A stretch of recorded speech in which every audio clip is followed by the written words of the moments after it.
నిన్న మహిళా సమ్మాన్ యోజన, ఇవాళ పూజారి గ్రంథి సమ్మాన్ యోజన. ఢిల్లీలో ఓటర్లను ఆకట్టుకోవడానికి వినూత్నమైన పథకాన్ని ప్రకటిస్తున్నారు కేజ్రీవాల్. తాము అధికారంలోకి వస్తే అర్చకులకు నెలకు 18,000 రూపాయల జీతం ఇస్తామని హామీ ఇచ్చారు ఢిల్లీ మాజీ సీఎం.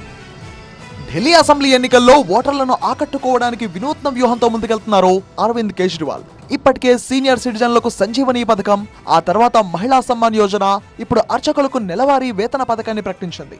పూజారులకు నెలకు 18,000 రూపాయలు ఇస్తామని ప్రకటించారు కేజ్రీవాల్.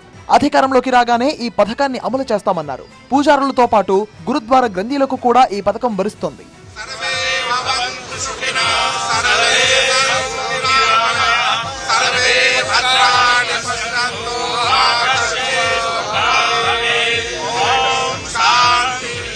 పూజారులు గ్రంథీల జీతాల పథకాన్ని మంగళవారం నుంచి రిజిస్ట్రేషన్ ప్రారంభమవుతుందని కేజ్రీవాల్ చెప్పారు.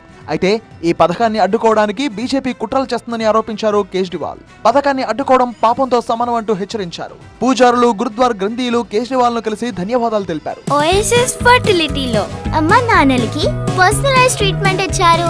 In the good hands of science. Mummy daddy అవ్వాలంటే ఓఎస్ఎస్ కి కాల్ చేయండి. పూజారి గ్రంథి సమ్మాన్ యోజనను ప్రకటించడంపై హర్షం వ్యక్తం చేశారు. ఈ నిర్ణయాన్ని వారు స్వాగతించారు.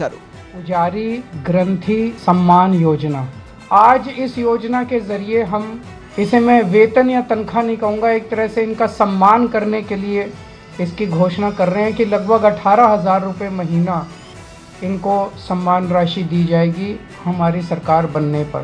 ये देश में पहली बार हो रहा है और मैं उम्मीद करता हूँ कि भारतीय जनता पार्टी और कांग्रेस की सरकारें भी इससे सीख के अपने अपने राज्यों के अंदर पुजारियों और ग्रंथियों के सम्मान के लिए ऐसी योजनाएं लागू करेंगी। इस योजना का कल से रजिस्ट्रेशन चालू होगा। मेरी भारतीय जनता पार्टी से हाथ जोड़ के विनती है, इस तरह से ये कम से कम पुजारियों और ग्रंथियों की योजना को रोकने की कोशिश ना करें, बहुत पाप लगेगा। పూజారులు, గ్రంథీలు కేజ్రీవాల్ కు ఇప్పుడు గుర్తుకొచ్చారా అని బీజేపీ ప్రశ్నించింది. ఓటర్లను ప్రలోభపెట్టడానికి కేజ్రీవాల్ రకరకాల పథకాలను ప్రకటిస్తున్నారని విమర్శించింది. మరోవైపు తమకు ఈ పథకంలో చోటు కల్పించకపోవడంపై మౌల్వీలు ఆందోళన చేపట్టారు.